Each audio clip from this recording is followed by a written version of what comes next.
My body rhythm. Yo! It's a bomb them tons. Tons and mambo.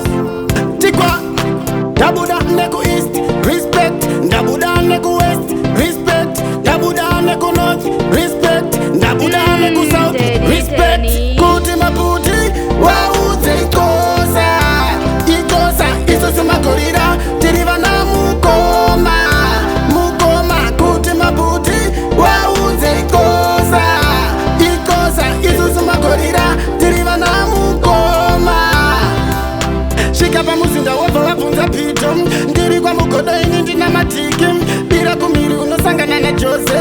Ndichiva yakubhora ini ndina makore. Kuchimuduro kuna temba ngirazi.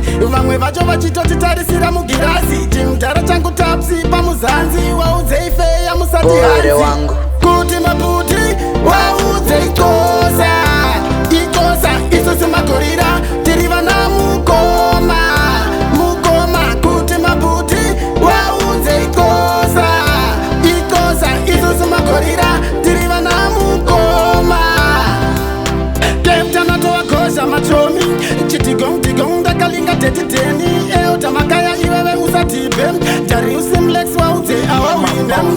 Papora na chomi wasta. Pamutoko na chale iwasta. Paweza na pasitori wasta. We know what it dem a practical. So me say kuti maputi. Wauze ikosa. Ikosa. Iso sumakorida. Tiriva na mukoma. Mukoma. Kuti maputi. Wauze ikosa.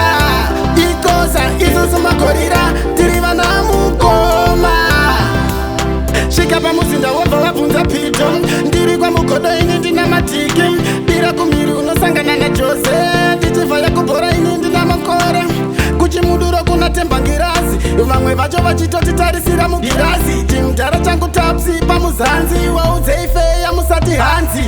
Kuti maputi. Wauze ikosa. Ikosa. Iso simakorira.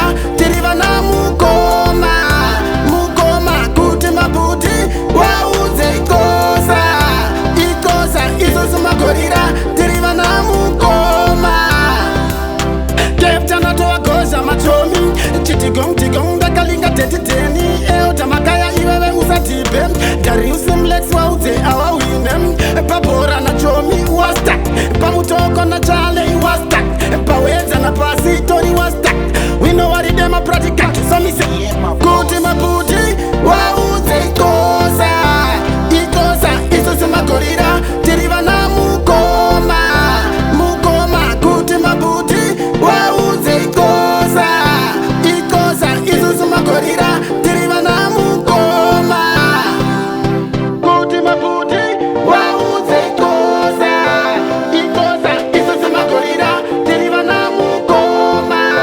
Mukoma. Kuti maputi. Wauze ikosa. Ikosa. Iso simakorira. Tiriva na mukoma. Yeah, my bosses.